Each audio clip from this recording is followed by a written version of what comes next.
इस कार्यक्रम के पुण्यार्जक हैं वंडर सीमेंट। फर्क नजर आएगा।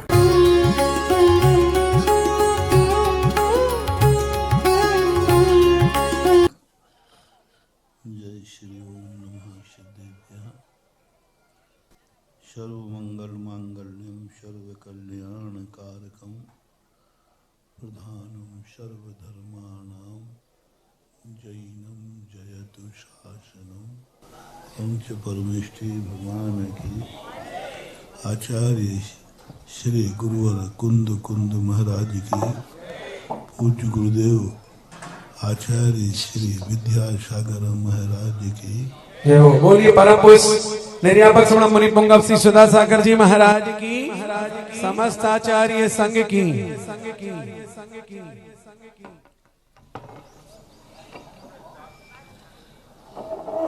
नेचुरल रूप से प्रकृति ने इस दुनिया में दो प्रकार की व्यवस्थाएं दी हैं। एक व्यवस्था निरालंबी है, दूसरी व्यवस्था आलंबन की है। निरालंबी व्यवस्था शाश्वत रूप से चार द्रव्य करते हैं: धर्म, अधर्म, आकाश और काल। ये निरालंबी द्रव्य हैं। ये परिणमन करने में किसी की अपेक्षा नहीं रखते। परिणमन करने के साथ जिनकी जरूरत पड़ती है वे निमित्त अपने आप आ जाते हैं। निमित्त तो जरूरी है, लेकिन एक निमित्त जुटाना और एक निमित्त का आ जाना। एक व्यक्ति को व्यवस्था मांगना पड़ती है, एक व्यक्ति की व्यवस्था अपने आप होती है। प्रकृति में यही भेद है। जो महान आत्माएं होती हैं वो व्यवस्थाएं मांगती नहीं है, उनकी व्यवस्था अपने आप होती है। और प्रकृति में भी चार द्रव्य शुद्ध हैं, परम शुद्ध हैं, हमेशा से शुद्ध हैं। तो ये चारों द्रव्य कोई व्यवस्था मांगते नहीं हैं। प्रकृति ने उनको वीआईपी व्यवस्था अपने आप दी है। उन्हें कोई कारण नहीं जुटाना, बस उन्हें तो अपना परिणमन करना है, सब व्यवस्थाएं हो जाएंगी। प्रकृति करेगी। जिनकी व्यवस्था प्रकृति करती है वे द्रव्य, वे वस्तुएं त्रिकालिक पूज्य मानी जाती है। वे कभी अशुद्ध नहीं होते, उनका कोई नाश नहीं कर सकता, वे किसी का नाश नहीं कर सकते। ऐसे दुनिया में चार द्रव्य हैं जो किसी का नाश नहीं करते और न उनका कोई कुछ बिगाड़ सकता है। क्योंकि प्रकृति ने कहा कि ये वो महान शक्तियां हैं जो अपनी व्यवस्था स्वयं नहीं करेंगे, हम इनकी व्यवस्था करके अपना अवभाग्य मानेंगे। इनको नहीं पड़ी है कि कोई मेरा सहयोग करे, लेकिन प्रकृति कहती है मेरी पड़ी है कि मैं इनका सहयोग करूं। दो प्रकार के लोग दुनिया में देखे जाते हैं। एक व्यक्ति सहयोग लेने वाले का आभार मानते हुए कोई मुझे सहयोग दे दो, लेकिन कुछ ऐसे होते हैं वो सहयोग मानते नहीं हैं, लेकिन जो सहयोग देता है वो धन्य हो जाता है। प्रकृति कहती है मेरे अवभाग्य हैं कि मैंने चार द्रव्यों की व्यवस्था कर रही हूँ। चार द्रव्यों के लिए मुझे सब कुछ जुटाना पड़ रहा है। 24 घंटे प्रकृति की सबसे बड़ी शक्ति इन 4 द्रव्यों में खर्च होती है। प्रकृति का सबसे बड़ा बहुभाग इन 4 द्रव्यों से बना हुआ है। आलोक, आकाश, काल, धर्म, अधर्म। प्रकृति की ऐसी शक्तियां हैं जिन शक्तियों पर प्रकृति को गर्व है। वो इनकी व्यवस्था करके बोर नहीं होती, भाग्य मानते हैं। शुद्ध आत्माओं का सेवा करके शुद्ध आत्माएं धन नहीं होती हैं, सेवा करने वाला धन हो जाता है। अब रही 2 द्रव्य, पुद्गल और जीव की। ये 2 द्रव्य इतने निकृष्ट द्रव्य हैं, इतने निकृष्ट द्रव्य हैं, पुद्गल और जीव। और ये ही 2 द्रव्य सारे संसार का नाटक खेलते हैं। ये 2 द्रव्य ही सारी सृष्टि का परिवर्तन कर, सारा पर्यावरण बिगाड़ दिया। प्रकृति का नाश करते, कभी प्रलय करते, कभी कुछ करते। प्रकृति परेशान है इन 2 द्रव्यों से। किन 2 द्रव्यों से? पुद्गल से। और सावधान रहना, जीव में अपन भी है, नहीं तो तुम अपने आप को बरी करो। परेशान, बहुत परेशान। मैंने प्रकृति से जब चिंतन किया, मैंने की प्रकृति, बोले महाराज बहुत परेशान हुई जीव जाति से। इसका कोई भरोसा नहीं, कब कहाँ क्या कर बैठे, कब किसको मार देवे, कब किसको बचा लेवे। और ये पुद्गल द्रव्य भी यही है। जीव और पुद्गल नाचे या में कर्म उपाधि। जीव और पुद्गल दोनों मिलकर के इस प्रकृति को इतना नाक में दम कर रखा है। 6 बेटों में 2 बेटे माँ के लिए बहुत परेशान करते हैं। पुद्गल से तो कह नहीं सकते, जड़ है। जीव को जरूर उन्होंने संबोधन दिया, माने बेटा तुम जीव है, तेरे कारण मैं परेशान हूं और मेरी बद्दुआ तुझे लग रही है। जिस बेटे से माँ परेशान हो, माँ बद्दुआ देती नहीं है, माँ की बद्दुआ लगती है। मैं सदा कहता हूँ, कैसे भी परिस्थिति आए, माँ बाप की बद्दुआ मत लेना। वो देते नहीं है, लगती है। उनको तुम्हारी क्रियाओं से दुख हो रहा है, तो आप कितना भी हजारों लाखों दुश्मन की बद्दुआ एक तरफ और जन्मदाता माँ बाप की बद्दुआ एक। इनके जीवन में कभी दुखी मत करना। मोटिवेशन, इनको अपने जीवन में दुखी मत करना। तुम्हें अपने लिए कुछ भी बलिदान देना पड़े, कुछ भी त्याग करना पड़े, कुछ भी करना पड़े, मैं कुछ भी नहीं कह रहा हूं,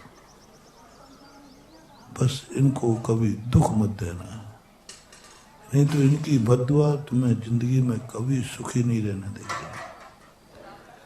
कितने तुम प्रयास कर लेना, इस बद्दुआ से बड़ी कोई दुर्घटना नहीं होती। इसलिए पूरा जीवन में प्रयास करो कि जननी और जन्मभूमि ये दोनों दुखी ना हो जाए। जन्मभूमि यही भारतवर्ष, यही प्रकृति की गोद। हमें कोई भी कार्य करो, करते समय एक ही बात ध्यान रखो, कहीं ये प्रकृति हमसे दुखी तो नहीं है, हम प्रकृति का पर्यावरण तो नहीं बिगाड़ रहे हैं। प्रकृति किससे सुखी होती है वो देखो। हवाओं को प्रदूषित करने में प्रकृति दुखी होगी कि सुखी, तो थोड़ा सोच लेना। जल को प्रदूषित करने में प्रकृति खुश होगी कि दुखी, थोड़ा सोच लेना। पृथ्वी को यदि हम तहस नहस करेंगे तो प्रकृति दुखी होगी कि सुखी, थोड़ा सोच लेना। वनस्पतियां हरियाली को काट पीट करके हम कुछ करेंगे तो उससे प्रकृति दुखी होगी कि सुखी? सोच लेना। अग्नि को भी हम विदारण करेंगे, अग्नि से हम जलाएंगे तो कितनी चीज दुखी होगी? सोच लेना। अन्यथा ये बददुआ देंगे नहीं, इनकी बददुआ लगती है। केरल के अंदर राजीव दीक्षित ने सुनाया था, एक बहुत बड़ा एरिया पढ़े लिखे लोगों का था। उन्होंने प्रकृति के साथ इतनी छेड़छाड़ की कि वहां के सारे जितने कीड़े मकोड़े थे, जो मनुष्य के अलावा वहां कोई नहीं रहेगा। उनका ये मच्छर, ये गंदगी, ये कीड़े मकोड़े हैं, ये सबसे गंदगी फैलती है। तो उन्हें इस प्रकार के वैज्ञानिक आविष्कार किए कि वो पूरा का पूरा एरिया लगभग 50 से 100 के किलोमीटर के बीच का एरिया है, पूरा के पूरे एरिया को उन्होंने शुद्ध बना दिया। वहाँ कोई चींटी नहीं, वहाँ कोई मच्छर नहीं, वहाँ कोई कीड़ा नहीं, कुछ भी नहीं, गंदगी नाम की चीज ही नहीं। सब कीड़े मकोड़ों को मार दिया। सारा विश्व के लोग उसे शोध करने आते थे, लेकिन मुश्किल से 10 साल ही नहीं हुए, वहां ऐसा प्रकृति का अभिशाप हुआ कि हर व्यक्ति विकलांग जन्मने लगा। कोई अंधा, कोई कोढ़ी, कोई लूला, एक भी व्यक्ति आज की तारीख में वहां साबित नहीं। अमेरिका से बहुत बड़ी टीम आई और उन्होंने कहा कि तुमने प्रकृति के साथ छेड़छाड़ की है। प्रकृति के तुम ही नहीं हो, कीड़ा भी प्रकृति का है, चींटी भी प्रकृति की माँ की गोद में है। चींटी ने भी जन्म लिया है मरने के लिए नहीं, जीने के लिए। आप और हमने जन्म लिया है मरने के लिए कि जीने के लिए? नहीं, बोल दो, अभी बोलो। अभी नहीं, मरने के लिए क्या हो तो वैसे व्यवस्था करें। हमने तो जीने के लिए लिया है। हमारा जीवन तो बहुत अच्छा है, मैं तो कभी अपने जीवन से बोर हुआ नहीं। अब आप और बता दो, जीने के लिए मरने के लिए? जीने के लिए। तो चींटी को क्यों नहीं समझा कि उसने जीने के लिए जन्म लिया है? महावीर ने यही तो समझा था कि प्रत्येक जीव जन्म लेता है जीने के लिए, मरने के लिए नहीं। तो हम उनको जीने दें, लेकिन मार दिया। आज अमेरिका वहां पर पूरी ताकत लगा के, पूरी वैज्ञानिक लग रहा है कि जीव जंतु पैदा कर रहे हैं, चींटियां पैदा कर रहे हैं, लेकिन उन्होंने इतना प्रदूषित कर दिया कि अब वो जानवर वहां उत्पन्न, अंत में वहां से पूरी समाज को उठाना पड़ा। वो स्थान आज वीरान है। कहने का अभिप्राय है, प्रकृति का उपयोग करो, प्रकृति तुम्हारे लिए है।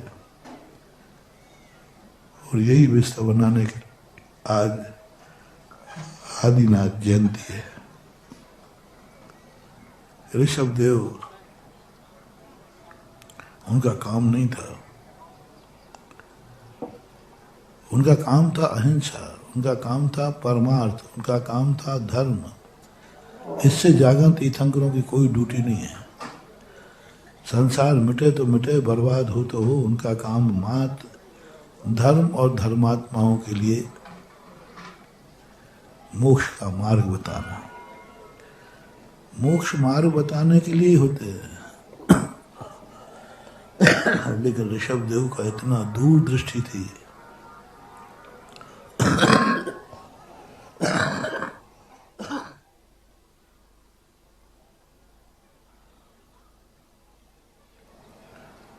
यदि मैंने संसार नहीं सुधारा तो परमार्थ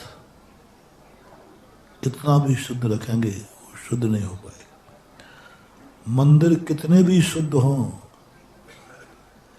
यदि मंदिर में आने वाले रास्ते गंदे हैं तो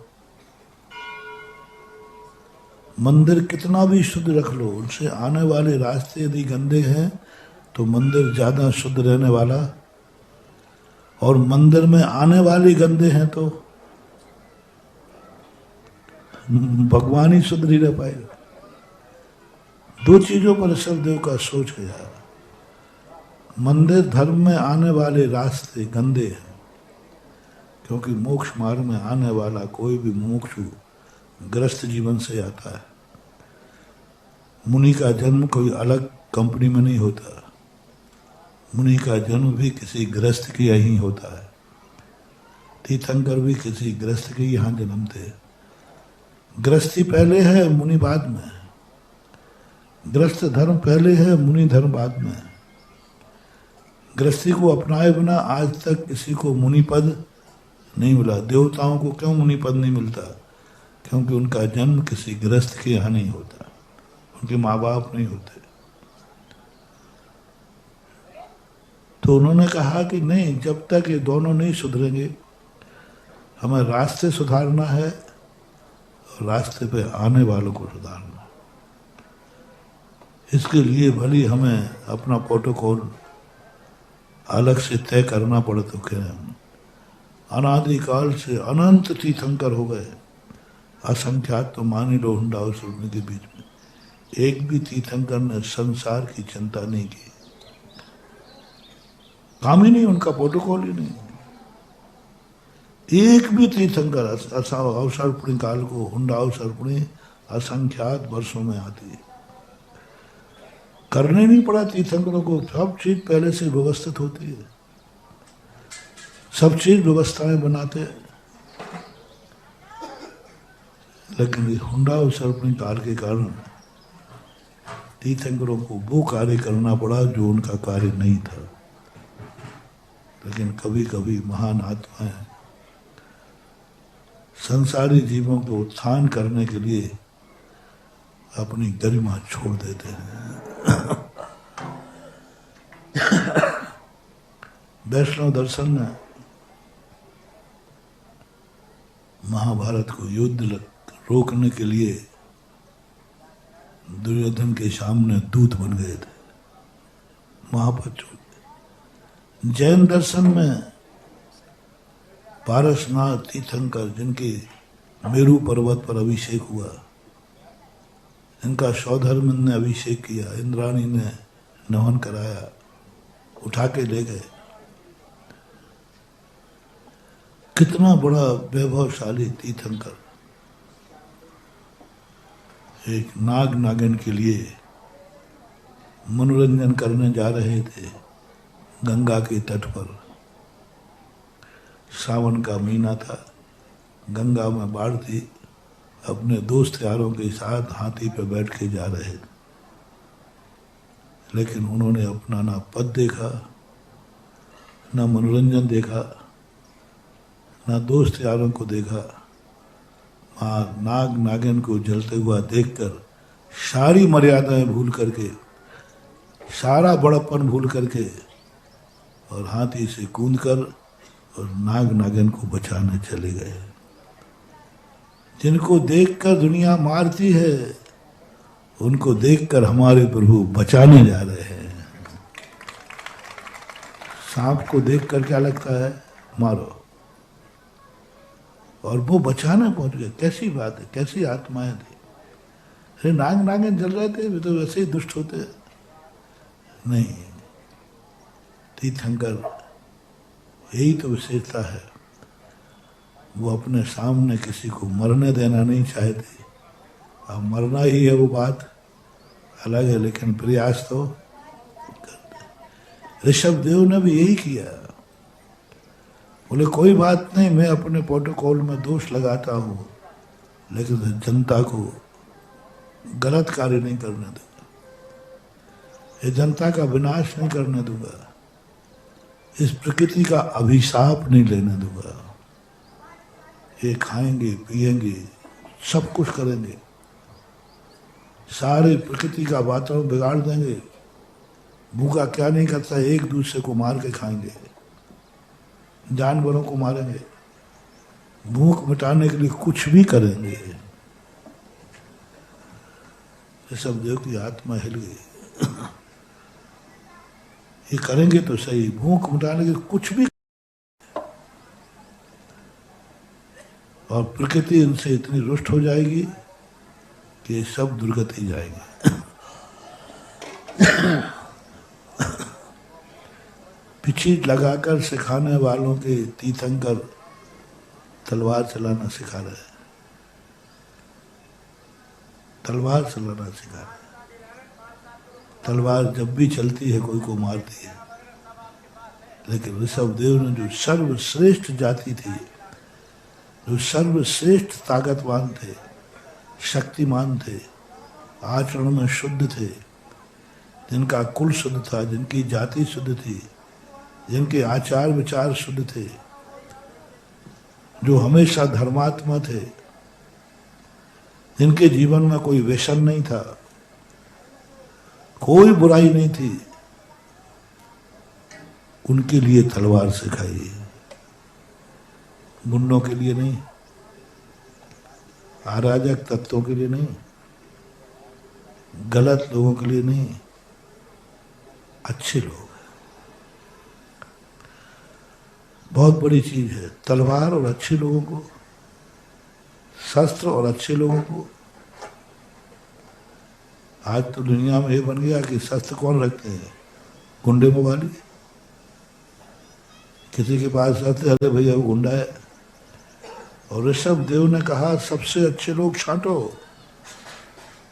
जो समतावान है, सहिष्णु हैं, धर्मात्मा हैं, जिनके मन में किंचित मात्र भी कभी किसी जीव का बुरा करने का भाव नहीं है, कभी किसी का बुरा करने का भाव नहीं है, कभी झूठ नहीं बोलते, कभी चोरी नहीं करेंगे, कभी कुशील नहीं करेंगे, कभी परिग्रह का लोभ नहीं करेंगे। बहुत बड़ी बात कह रहा हूँ महानुभाव, ऋषभदेव को समझो क्या सोच था उनका। तलवार देना है, मैं किसको दूं? पीछे किसी को भी दे दो तो कोई घाटा नहीं है, लेकिन तलवार किसी को मिल गई तो जगत का विनाश है। एक बचा गलत आदमी पीछे ले लेगा तो क्या करेगा बताओ? हो सकता है, हो जाता है, कई बार गलत साधु बन जाते हैं। अपन सबको मालूम है कई बार ऐसा होता है, भ्रष्ट साधु होते ना, गलत चूक गए गुरु।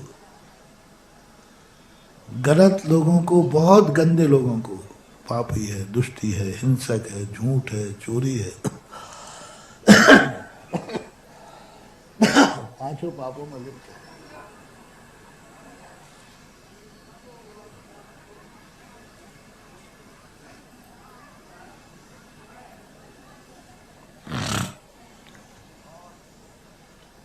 क्रोधी है, नानी है, गुंडा है, और कोई आप लगा लें टाइटल, उसको किसी कारण से पीछे मिल गई, मिलना नहीं चाहिए लेकिन मिल गई, ले लिया, ले लेते हैं। कई लोग प्रारंभ में गुरुओं को ठग लेते हैं।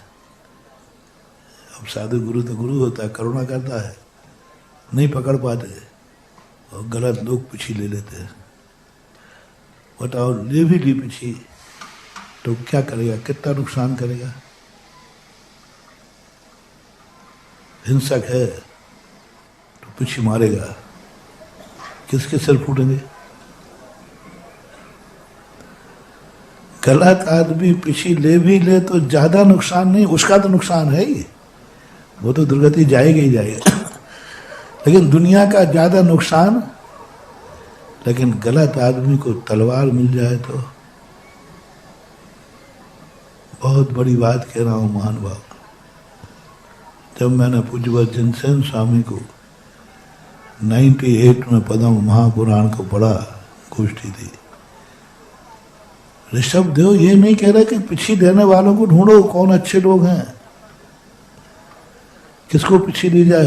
कोई चर्चा नहीं, कोई खोज नहीं, कुछ विचार नहीं किया। एक बार भी ऋषभदेव ने नहीं कहा कि पीछे को किसको दी जाना चाहिए, उनको सबको खोजो, अच्छे लोगों को खोजो। कब खोज रहे हैं वो? बोले पिछी खोजते समय गलत व्यक्ति को पहुंच जाए तो नुकसान नहीं है, लेकिन तलवार गलत व्यक्ति को ना पहुंच जाए अन्यथा विनाश है। बोलो महानुभाव, तलवार गलत व्यक्ति को पहुंच गई तो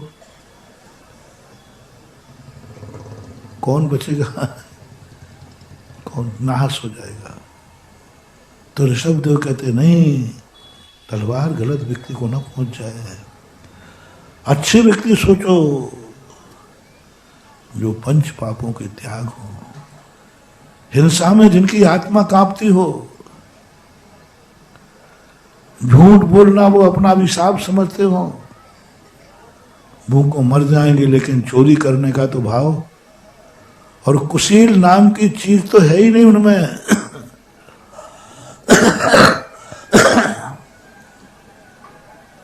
और परिग्रह से कोई लोभ नहीं है, कोई विषण नहीं है।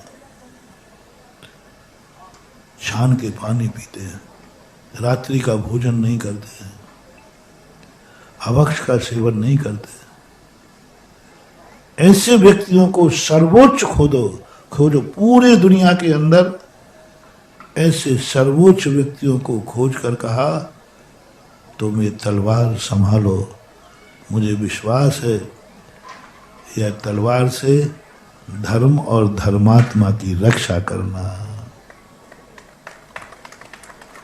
नियम बनाए, दुखी पर तलवार नहीं चलाना, अपाहिज पर तलवार नहीं चलाना, स्त्री पर तलवार नहीं चलाना, हिजड़ा पर तलवार नहीं चलाना, निहत्ते पर तलवार नहीं चलाना, बालक पर तलवार नहीं चलाना, और व्यर्थ में संकल्पी पूर्वक तलवार नहीं चलाना।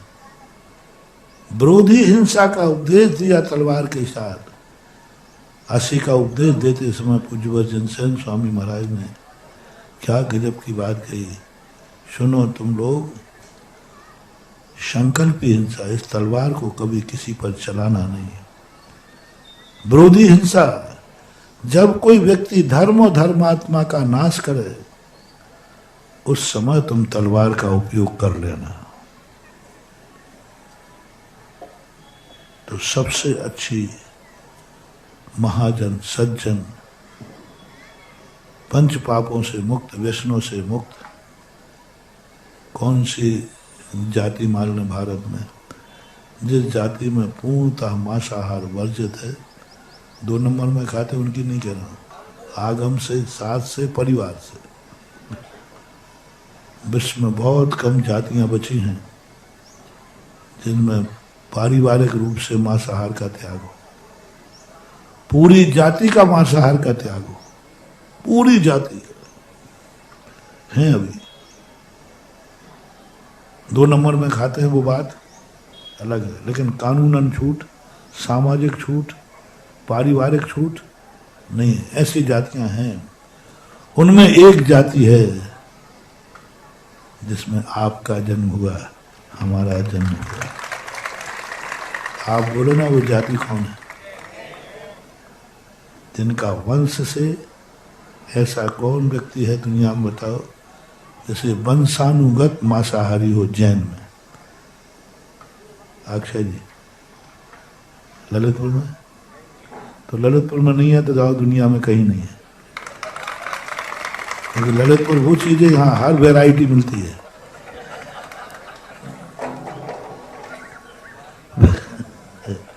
ललितपुर कह लो, अपन भारत कह लो, हर वैरायटी मिल जाएगी। लेकिन अभी मेरा सोच है, हो सकता है आप लोग शेयर करना, भारत में ऐसा कौन जैन है जो वंशानुगत मांसाहारी हो?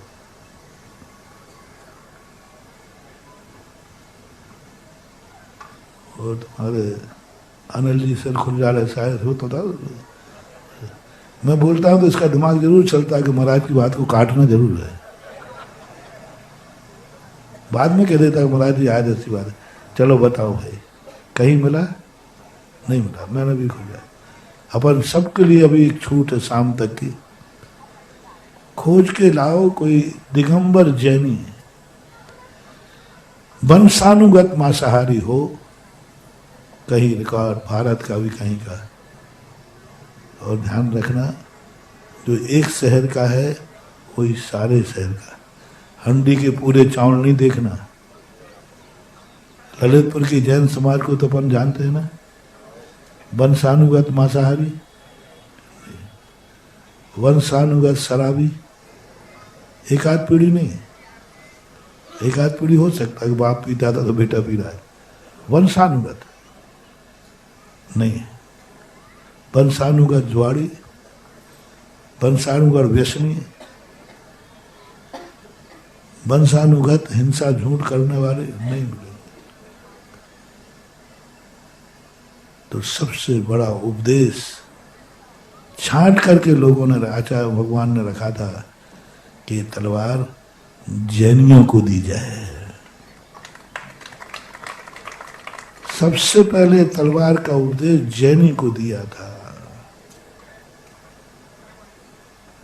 क्योंकि उसे मालूम था जैनी कुछ भी करेगा लेकिन दूसरे के प्राण लेने में 100 बार सोचेगा।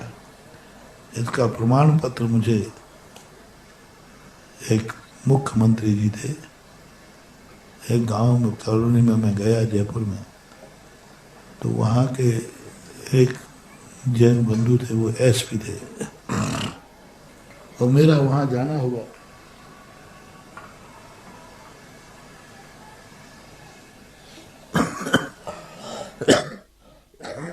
और वो ड्यूटी पे थे मुख्यमंत्री की। बोले महाराज जी आज ही मुख्यमंत्री का दौरा बाहर का, मैं नहीं रह पाऊंगा। क्यों? बोले उनका प्रोटोकॉल में मैं मुखिया हूँ। बाद में मुख्यमंत्री महोदय आए, मैंने कहा तुम, दुनिया हर व्यक्ति अपने व्यक्तियों को बॉडीगार्ड बनाती है, अपने जाति के लोगों को बनाती है, अपने रिश्तेदारों को बनाती है। क्या तुम्हारे कोई रिश्तेदार एसपी नहीं है?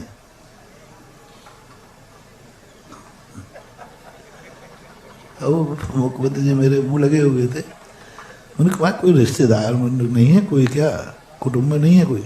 महाराज बहुत सारे हैं। मैंने जाति में बहुत सारे। मैंने उनकी ड्यूटी क्यों लगा रहा? बोले नहीं लगाऊंगा। मैंने बात क्या है? बोले महाराज जी मैं जैनी को इसलिए ड्यूटी पर दिया हूँ। मैंने कहा तुम जैनी को लगाए हो, और ऐसी ड्यूटी लगा दी कि उसके घर में महाराज आए हैं गुरु, मैं वो मेरे पास नहीं आ। बोले आपको वो मिले या ना मिले, मैं उसको ड्यूटी से नहीं हटा सकता। मैंने बात क्या है? मैंने सही बताओ। बोले महाराज सुनो, हमारी जाति में इतना है कि यदि मैंने उसको डांट दिया ना तो उल्टी बंदूक हम पे टिका देगा। वो इतना तेज आता है, इतना तेज आता है कि वो है बॉडीगार्ड मेरा, और थोड़ा ही निपटा देगा। और महाराज जैनी के एक सबसे बड़े, उन्होंने बड़े गर्व से कहा कि जैनी सब कुछ कर लेगा, मैं उसको कितनी डांट दूं, कुछ भी करेगा, वो सब कर सकता है, लेकिन आप लोगों की बदौलत जैनी कभी मेरे प्राण नहीं ले सकता। जैनी मारने का भाव नहीं करेगा, कुछ भी हालत हो, कुछ भी। मैं जैन साहब को कई बार डांटता हूँ, कुछ नहीं सुन लेते हैं, मारने का भाव नहीं। और हमारी जाति का व्यक्ति तो जितना मैं इनको डांटता हूँ इतना तो वो हमें निपटा देगा। बोले तैस होता है हमारे यहाँ, बाप को ही निपटा देते हैं। बोले हम लोग बाप को ही निपटा देते, थोड़ा ही सा बाप ने कुछ कहा, अरे आजा निशाने पे। कितना गर्व हुआ मुझे उस दिन। मुझे लगा हे प्रभु आपका अहिंसा धर्म आज भी जीवित है। एक राजनेता का विश्वास है कि जैनी सब कुछ कर लेगा लेकिन प्राण नहीं लेगा। ऐसे लोगों को तलवार दी जाती है। उस दिन मुझे आदिनाथ भगवान का 80 का उपदेश समझ में आया। अच्छी तरह पढ़ तो लिया था 90, लेकिन समझ में नहीं आ रहा था कि अच्छे लोगों को तलवार क्यों? तलवार तो गुंडे मवालियों को दो, ये अच्छे लोगों को क्यों दी जा रही है? क्यों छांटा जा रहा है? क्यों कह रहा है कि शब्द अच्छे लोग छांटो जो इस प्रकार के उस दिन मुझे पूरा स्पष्ट आ गया, जिस दिन उन्होंने कहा, मैंने कि आज पता चला कि इसको प्रोटोकॉल क्यों सौंपा, इसके हाथ में बंदूक क्यों दी और उसको पर्सनल उसको सुरक्षा कर्मी क्यों बनाया। अपने कुटुंब को सुरक्षा कर्मी नहीं बनाया, अपनी जाति को नहीं बनाया, जैन को बनाया, बंदूक जैन को दी, मारने का अधिकार जैन को दिया। जो मुख्यमंत्री के मेन प्रोटोकॉल होते ना, उनको पूरी छूटें रहती हैं, कब किसी पे भी बंदूक चला सकते हो, उनको किसी से ऑर्डर की जरूरत, थोड़ा सा भी खतरा है तो जो मुख्य प्रोटोकॉल का नेता होता है उसको तुरंत कुछ भी नहीं किसी से पूछना। इतना बड़ा अधिकार जैन को क्यों दिया मुख्यमंत्री महोदय ने? क्योंकि उन्हें विश्वास था जैनी कभी गलत तरीके से किसी के प्राण नहीं लेगा। और मैंने यहां तो उनका कहना हुआ, मैं तुरंत ऋषभ देव के काल में चले गए। मैंने कि आज मैंने मुख्यमंत्री से कहा, जो अकल आज तुम में है, ये अकल हमारे वो भगवान देवादिदेव ऋषभ देव में थी। बोले मतलब? फिर जब उन्होंने मैंने समझाया, जो आपको कह रहा हूं कि हमारे ऋषभ देव ने तलवार अच्छे लोगों को दी थी, धर्मात्मा लोगों को दी, वो आश्चर्यचकित रह गए कि आपके तीर्थंकर भी इस संबंध में सोचते थे। मैंने कि हाँ, जैसा आप सोच रहे हो, बस यही सोचा उन्होंने, अच्छे लोगों के हाथ में तलवार जाएगी तो कोई अनीति अन्याय नहीं होगा। आज दुर्भाग्य है, आज ऋषभ देव की योजना फेल हो रही है, आज ऋषभ देव की भावनाएं फेल हो रही हैं। आज शस्त्र किनके पास है? आज शस्त्र कितने पास है? अच्छे लोगों के पास नहीं।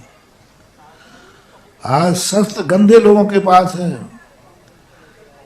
जो मर्डर करने में एक मिनट नहीं सोचेंगे, अपना बाप का भी मर्डर कर देंगे, राजा का भी मर्डर कर देंगे। यदि राजा भी थोड़ा प्रतिकूल हो जाए तो उसको भी उड़ा देंगे। उड़ाए हैं अंगरक्षकों ने, जिनकी सुरक्षा के लिए रखा गया, उन्हीं को खत्म किया है कि नहीं? आज उनके हाथ में शस्त्र जिनकी सुरक्षा के लिए नियुक्त किया, उन्हीं को उड़ा दिया। जिन्होंने देश की सेवा की, उन्हीं को उड़ा दिया। आज शस्त्र उनके हाथ में है, जिन्होंने देश को आजाद किया, उन्हीं को बंदूक से उड़ा दिया। महात्मा गांधी, राजीव गांधी, किसने उड़ाया इनको? उन लोगों ने। शस्त्र उनके लिए था जो धर्म धर्मात्मा का नाश करे, उसके हाथ में बंदूक पहुंच गई, जिसने हमारे जगत पिता, राष्ट्रपिता महात्मा गांधी को उड़ा दिया। ये है कलयुग का, ये है ऋषभ देव के सोच का दुरुपयोग। गलत आदमी के हाथ में बंदूक पहुंच गई, गलत आदमी चलाने लगा, उसी का परिणाम राष्ट्रपिता को भोगना पड़ा। यदि ये बंदूक किसी जैनी के हाथ में होती और वो भी मेरे भगत के हाथ में होती, तो शायद महात्मा गांधी बहुत वर्षों तक और सुरक्षित रहते। कुछ भी हो, ठीक है, महात्मा की गलतियों पर मैं नहीं जा रहा हूं, मैं खोज पे नहीं जा रहा हूं, कुछ भी 1000 गलतियां सही, लेकिन कम से कम इतनी बड़ी गलती तो नहीं थी कि हम उनके प्राण ले लें। तुम्हारी दृष्टि में गलती थी, तुमने कभी सोचा कि महात्मा गांधी का अंतरंग क्या था? तुमने मात्र एक बाह्य परिणति को देखकर, थोड़े धन का लोभ देखकर कि उनको पैसा क्यों दिया गया, इतने मात्र पर उनको उड़ा दिया। इसलिए शब्द ने कहा अच्छे हाथ में तलवार दो। आज कानून इस पर विचार नहीं कर पा रहा। कानून पर विचार होना चाहिए। तलवार, बंदूक, लाइसेंस अच्छे लोगों के हाथ में जावे, जो कैसी भी परिस्थिति आ जाए, लेकिन जिनका अंग रक्षक है उन्हीं का विनाश नहीं करेगा। कैसी भी परिस्थिति आ जाए अपने जन्मदाता पिता का मर्डर नहीं करेगा, धर्मात्माओं की रक्षा के लिए। लेकिन कलयुग है, सब कुछ उल्टा हो रहा है। आप सबसे शस्त्र कम किस जाति में मिलेंगे? जैन जाति। और ऋषभदेव की भावना क्या थी? सबसे ज्यादा शस्त्र जैनी रखे हैं। जैनी के पास शस्त्र होना चाहिए अनिवार्य रूप से। ऋषभदेव का उपदेश है, क्योंकि मुझे विश्वास है ऋषभदेव को जैनी शस्त्र का कभी दुरुपयोग इसलिए कह रहा हूं, इसलिए नहीं कह रहा हूं कि तुम तलवार लेके अत्याचार मचाओ। नहीं, जैनी विश्वास है कि वो शस्त्र का दुरुपयोग नहीं करेगा। एक राजनेता का मैंने प्रमाण पत्र में दिया। और जिस दिन अच्छे लोगों के हाथ में शस्त्र आ जाएगा, उसी दिन यहां राम राज जो चौथा काल आ जाएगा। ऋषभदेव से ज्यादा अकल अपने पास नहीं है। उन्होंने कुछ सोचा होगा, तलवार का उपदेश दिया। पहली बात तो यही विचारनी है। तीर्थंकर जैसे जैन तीर्थंकर तलवार का उपदेश दे रहे, पहला विचारनी है। दूसरा विचारनी है कि वे अच्छे लोगों को दे रहे, जो दयालु हो, जो चींटी को मारने में जिनके हाथ कांपते हो, जो चींटी की आराधना करने में जिनके हाथ कांपते हो, उनको तलवार दो। और इनके हाथ में तलवार रहेगी, देश सुरक्षित है। विरोधी हिंसा, हर जैनी विरोधी हिंसा, 99% लोग विरोधी हिंसा में जीते हैं। संकल्प हिंसा जैनी नहीं करता। हालांकि भारत की संस्कृति है। मुझे शेयर करके बताना, भारत ने कभी किसी देश के ऊपर आक्रमण किया है क्या? सोच के बताओ।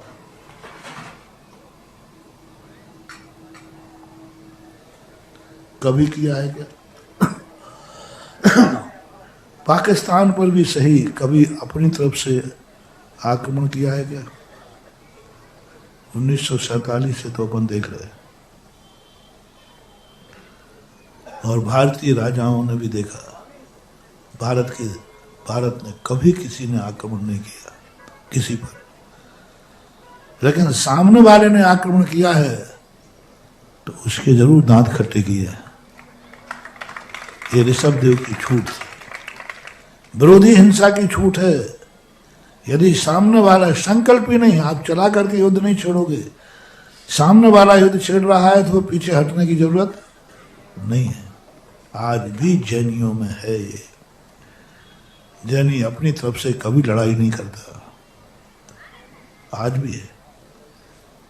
जैनी 100% लड़ाई से बचने का प्रयास करता है, आज भी। 1-8% छोड़ देना।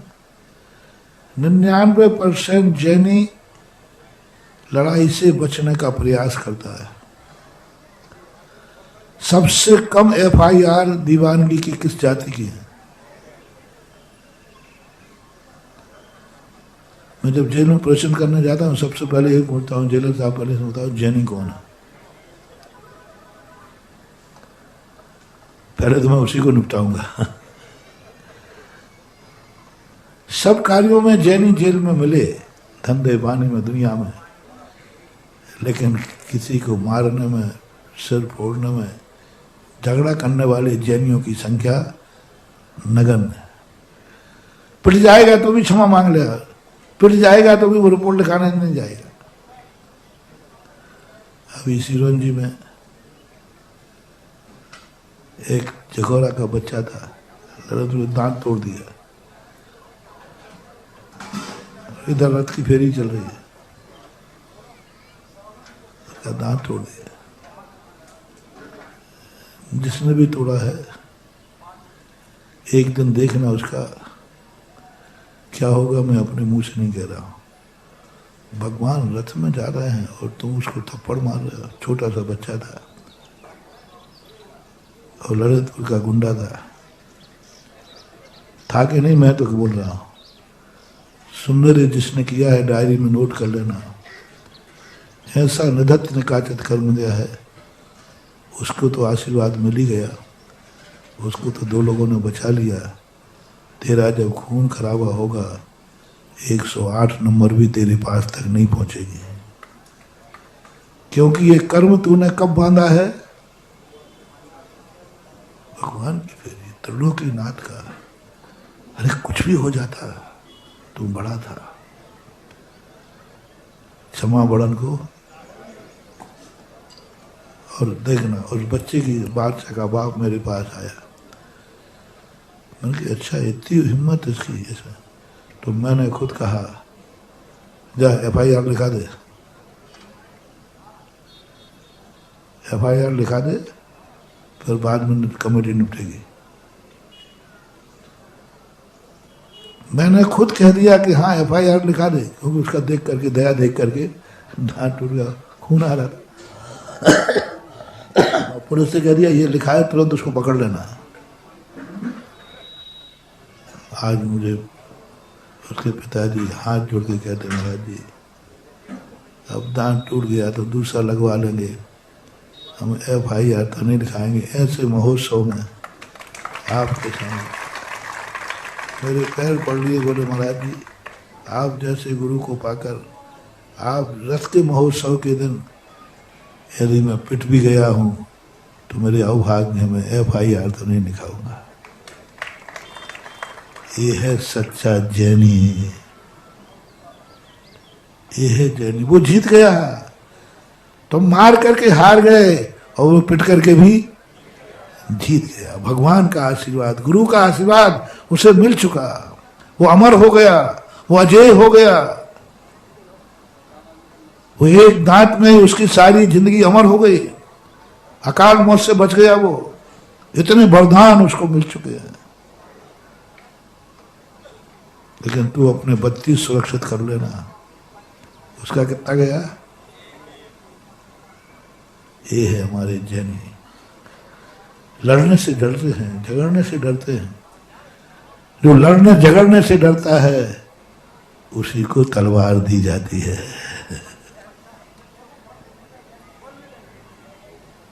बहुत मुश्किल में शस्त्र उठाना, विरोधी हिंसा का।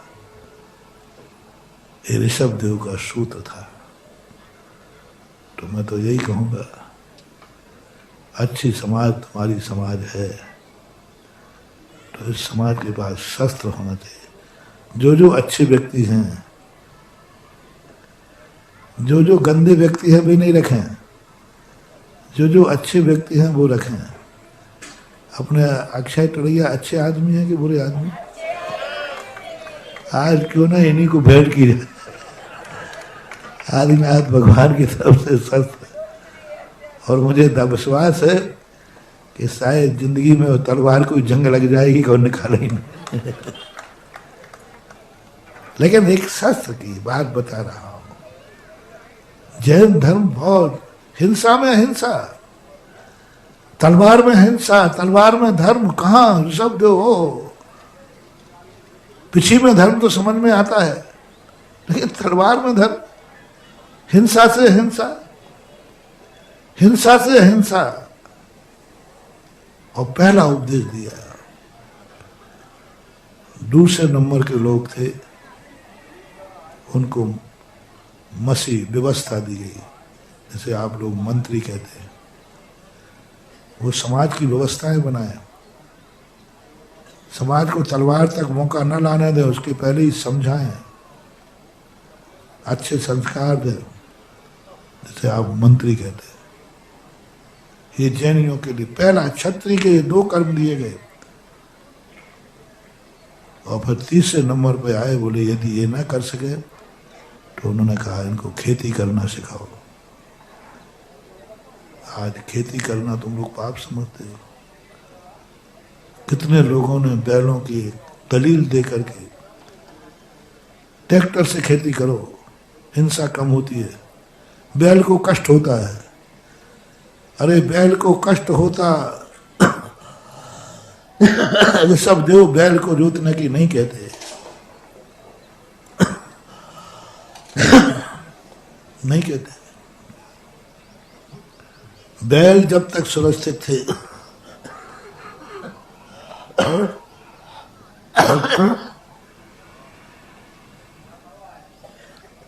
बकरी का दूध क्यों नहीं पीते आप?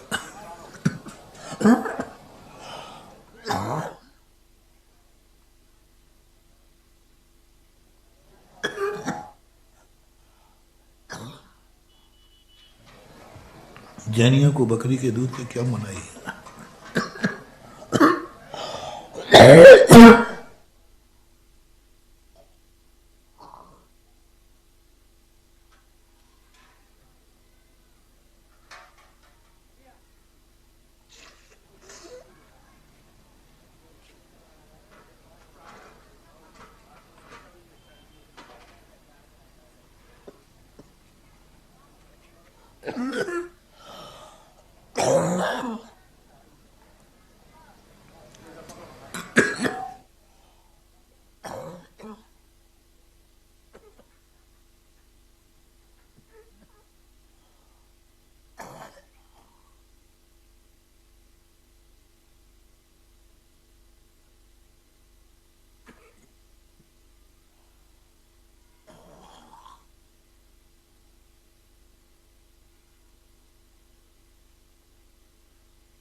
दो दिन के बाद आया भी तेज खड़का, कोई बात नहीं। भोजन शाला भी लगा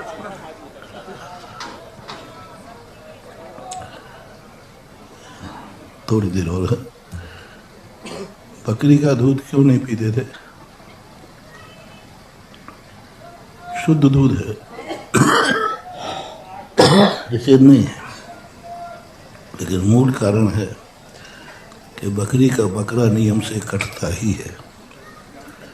कहते ना बकरी की अम्मा खैर मनाए। आज यही स्थिति ला दी इन ट्रैक्टरों ने।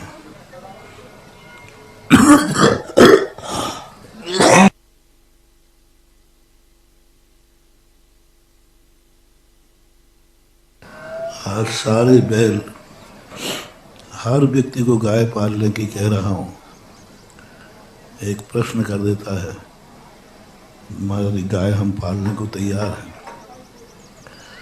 उनका यदि बछड़ा हुआ तो उसका क्या करेंगे? अब बोलो कितनी बड़ी बात है। हम बकरी का दूध लेने को तैयार हैं, बकरी का क्या करेंगे? आज गाय के संबंध में समस्या आ गई है कि यदि बछड़ा हुआ तो क्या करेंगे, क्योंकि बछड़े का अब कोई उपयोग करते हैं। ये ऋषभ देव का सोच था।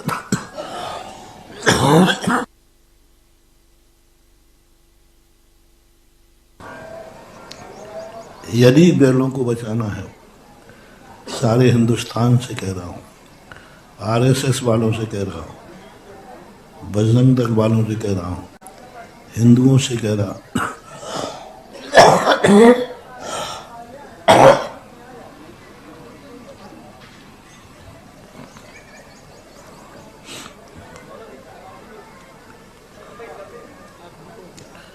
अपन सब एक संकल्प करो। सारे भारत के लोग संकल्प रहे हैं, और भारत देश यदि राष्ट्रीय है, गौ माता का भक्त है, तो सारे विश्व की गौशालाओं को, गायों को, गौवंश को मैं बचा सकता हूं। बस मेरी एक बात मान ली जाए कि अनिवार्य किया जाए कि जिस पर खेती है वो खेती बैलों से, हल से करेंगे। ट्रैक्टरों पर स्टे लगा दो। 1-1 करोड़ हल थे चक्रवर्ती के पास, हल।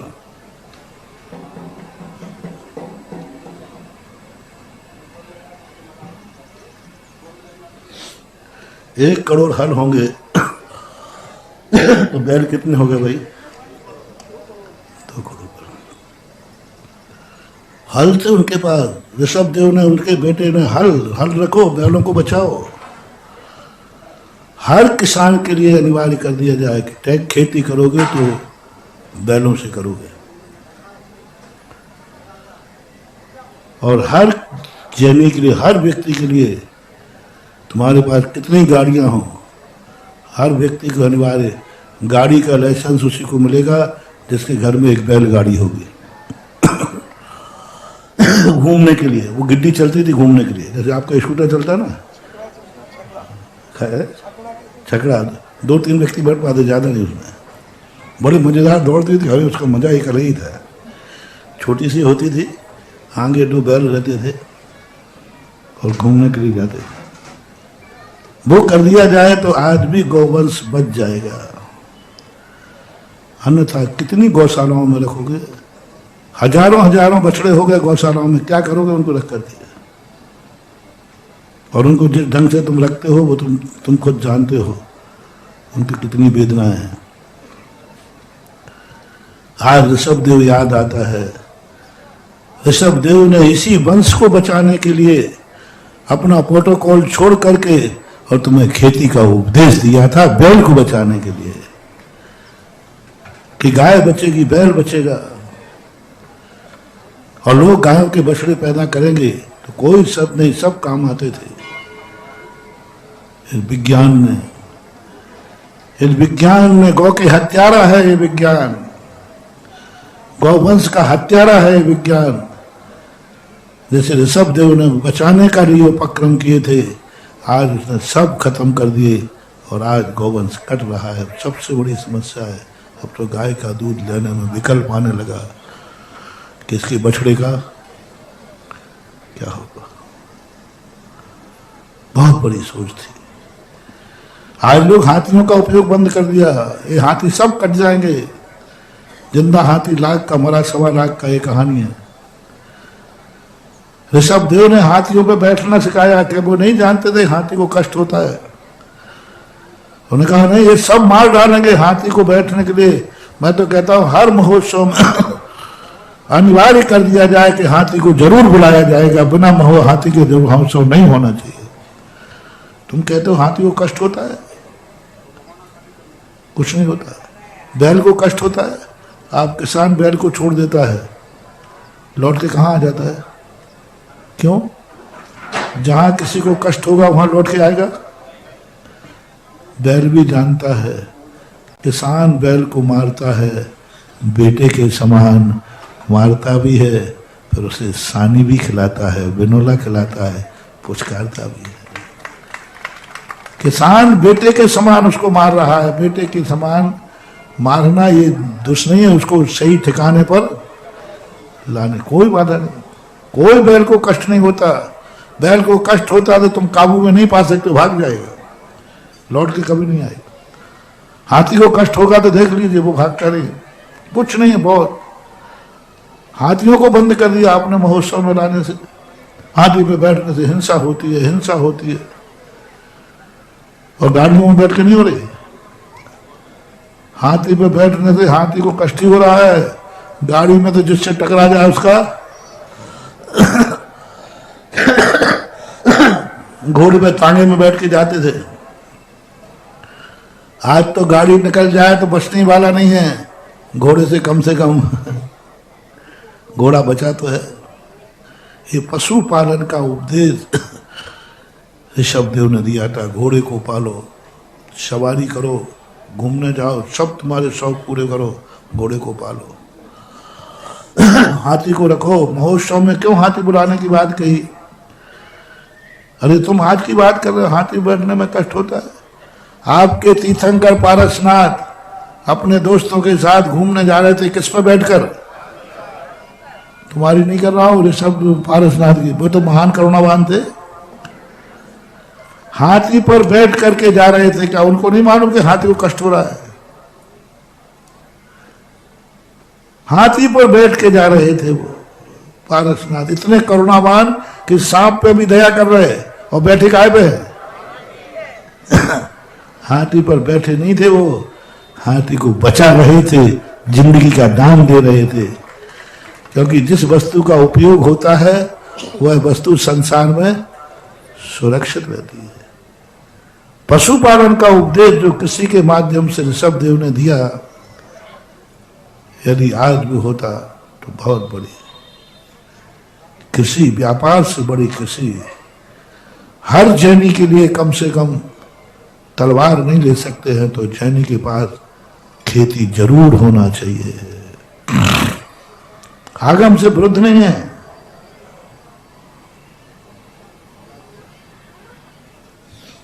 और आज उसमें हिंसा बहुत होती है। अच्छा तो रोटियां खाना छोड़ो,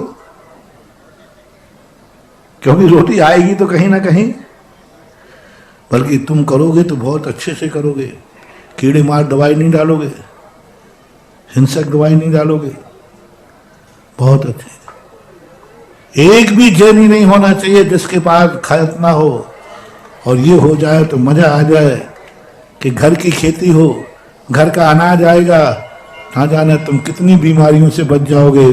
और गुरु की अंजलि में तुम्हारे घर का खेत के अनाज की रोटी जाना चाहिए। बहुत फायदा। छोटा बड़ा नहीं कह रहा हूं, जैनी का नाम ही होना चाहिए, बिना खेती का जैनी नहीं। खेत होना चाहिए जिस पर उसकी फसल उगती हो, जिस पर उसकी सब्जी उगती हो, जो कुछ भी है। और 50 से 60% खेत जैनी ऐसे हैं जो अपना खुद का फार्म हाउस बना सकते हैं। ललितपुर से 20 किलोमीटर दूर से, क्या बात हो गई? वहां सस्ती जमीन मिलेगी, थोड़ा किसी नदी किनारे से ही सस्ती मिलेगी। लेकिन खेती होना चाहिए। जिसके पास खेती है वो ऋषभदेव की वो कद्र कर रहा है, ऋषभदेव के दिए उपदेश को वो पाल रहा है। आज ऋषभदेव ने इतनी मेहनत करके अपना तीर्थंकर पद का प्रोटोकॉल छोड़ करके तुम्हें खेती करना सिखाया, और उनके भक्तों ने खेती का बहिष्कार कर दिया। ऋषभदेव ने खेती करना सिखाया, हल चलाना सिखाया। देखो तो तीर्थंकर कितने बड़े, और खेती का उपदेश दे रहे हैं, फसल उगाना सिखा रहे हैं, बैल को कैसे बांधना है, बैल को कैसे पकड़ना है। बैल को काबू करने के लिए जो डंडा दिया था वो ऋषभदेव ने दिया था कि साहब बैल उद्दंड हो जाए तो क्या करना, थोड़े डंडा पकड़ो। मुझे ऋषभ ने डंडा दी थी, डंडा ही नहीं दिया तो उसमें पहनी कील भी ऋषभ ने दी थी कि नहीं हो तो उसको थोड़ा चुभाना। जो बेटा, जो बाप स्कूल में अपने बेटे को मारने के लिए गुरुजी को रूल भेंट करता है, वही बाप अपने पिता का सबसे बड़ा हितकारी है। टेंगोर बांधना ऋषभदेव ने सिखाया है। कोई उद्दंड बैल है तो उसके गले में टेंगोर बांधो, शोषण मत करो। ये टेंगोर बांधना उसकी उद्दंडता को काबू करना, उसको दुख देने का भाव नहीं है। कोई उद्दंड होता है तो आप भी दंडित करते हो, हाथ पैर बांध देते हो, हथकड़ी डाल देते हो। बोलो, ये हथकड़ी डालना पाप है कि उद्दंडता पे काबू है? बोलो, हथकड़ी तो डाली जाती बंधन में, उद्दंडता पे काबू है या ये उसको दुख देना है? बोल भाई, उसको कंट्रोल करना है। मान सको तो मैं तो आज ऋषभदेव की जयंती है तो ऋषभदेव की बात कहूँगा। मैं अपने भक्तों से तो कहूँगा, जैनियों से कहूँगा, जो सुन रहे हैं सारे भारतवासियों से कहूँगा, हर व्यक्ति के पास खेती होना चाहिए। आज से ढूंढना चालू कर दो और घर का अनाज खाओगे, कितनी बीमारियों से बच जाओगे। आज सब चीजें आपको मालूम केमिकल्स हो गए। देखो, हम अभी यहाँ देख रहे थे शराब जी की खेती, यहाँ से वहां तक सस्य श्यामला हरी हरी दिख रही थी। मैं हर जैनी की ऐसी भूमि चाहता हूँ, बेचने के लिए नहीं। कलंचल जी दिखा रहे थे, महाराज जी अपनी खेती है। और मैंने कहा खेती खड़ी थी, पहले तो मैंने एक हाथ से आशीर्वाद दिया, जैसे ही खेती देखी तो उनके दोनों हाथ से आशीर्वाद दे दिया। क्योंकि अपनी खेती में मालूम है हम कोई जहर नहीं उगाएंगे। हो सके तो बैलों का रखने की बात जो पूज्य गुरुदेव ने विदिशा के पंचणक में किसानों को बैलगाड़ियां बंटवाई थी। क्या आनंद आया जब मैंने सुना। मैंने आचार्य जी को वही नमस्ते किया। क्या बात, ये है अहिंसा का, इसको बोलते सक्रिय सम्यक दर्शन। कल एक प्रश्न आया था, सक्रिय सम्यक दर्शन, ये है सक्रिय दर्शन गाय को बचाने का। बैलगाड़ी दिलाई, दो दो बैल बंटवाए फ्री में। उनसे कहा भाई आप खेती करना, जब बूढ़े हो जाएं तो यहीं गौशाला में छोड़ देना। अब वो बैल बचेगा कि नहीं?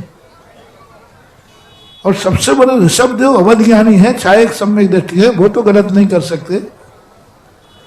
उनकी दूर दृष्टि देखो। पशुपालन और कृषि, ये वैश्य का, यदि तुमने क्षत्रियता छोड़ दी है, क्षत्रियता यदि तुमने खंडित कर दी है, हंसी मसी पे तुम्हारा विश्वास नहीं है, ताकत नहीं है, डर लग रहा है, तो कम से कम कृषि और वाणिज्य पे आ जाओ।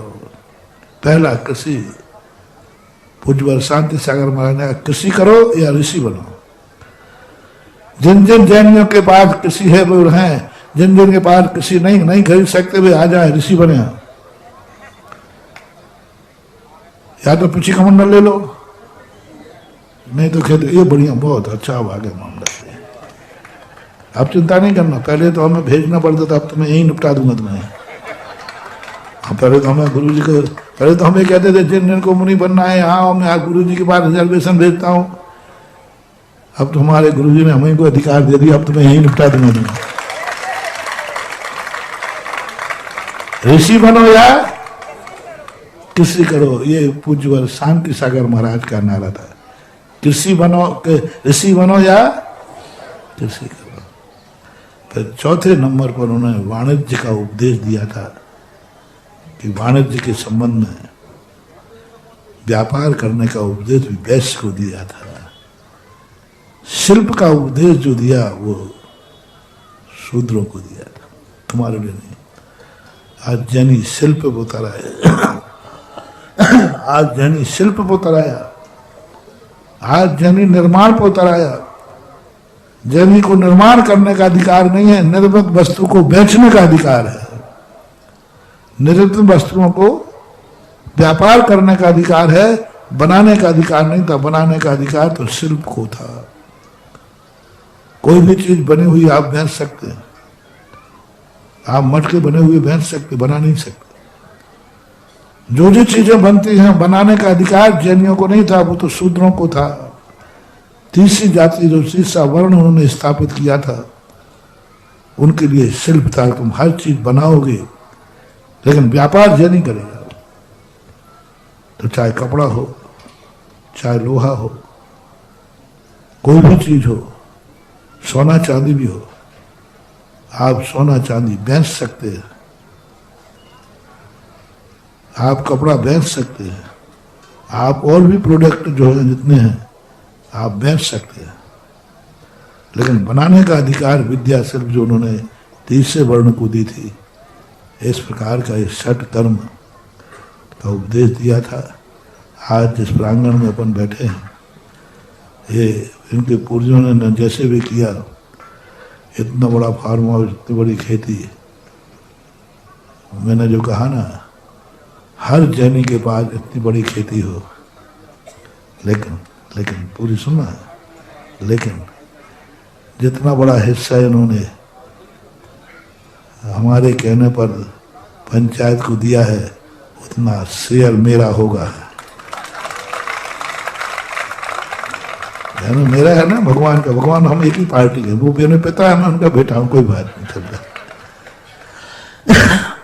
ललितपुर का पहला इतिहास है।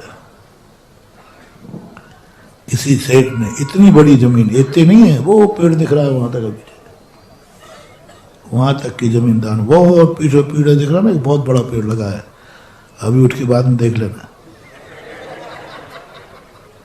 इतनी बड़ी जमीन, जैसे मेरी उंगली, छत पे खड़े होकर उंगली उठाई, बोले महाराज जहां जहां से आपकी उंगली उठेगी वहां वहां की जमीन। शराब ने आज तक कभी भी उनके मुंह से ना तो निकले ही नहीं।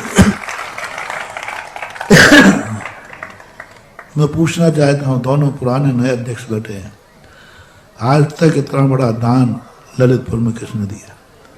पूरी इतनी बड़ी जमीन, मंदिर बना के देना, पंचकड़ा करना, और इतनी बड़ी, अभी देखना, मैं तो संसार इतनी सी समझ रहा था, थोड़ा झांका तो डबल है, मैं समझ रहा था ये 4 बाहर कौन है, बीच में आंगन है, नक्शा तो मेरा ही था लेकिन भूल गया मैं।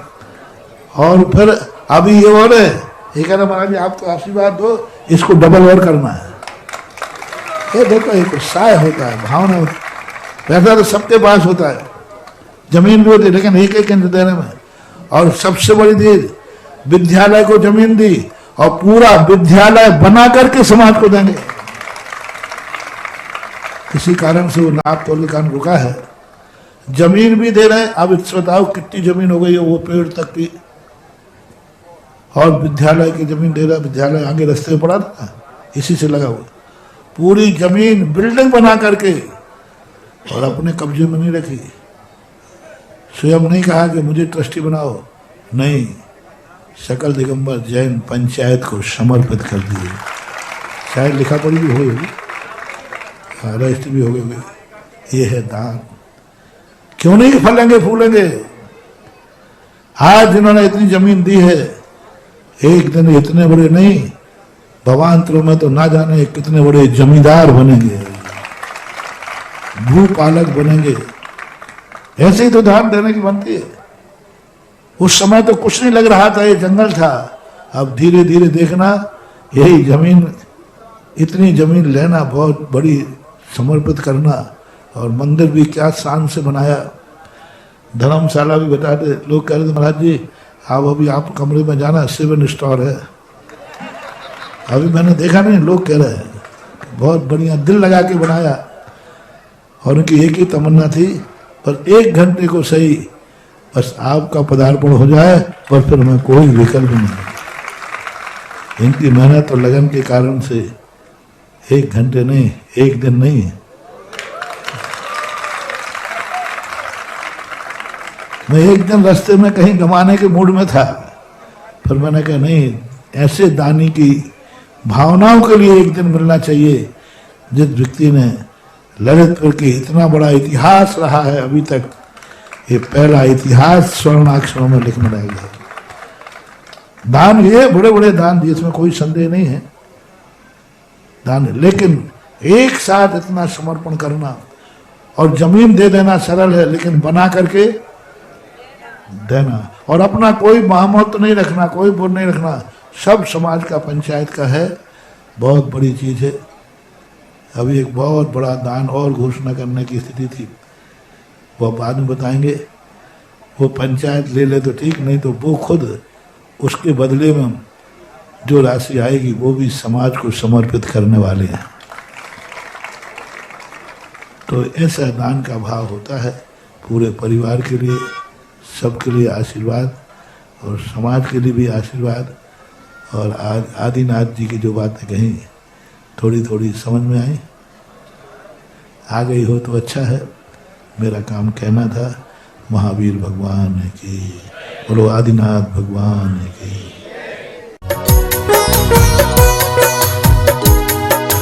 इस कार्यक्रम के पुण्यार्जक थे वंडर सीमेंट, फर्क नजर आएगा।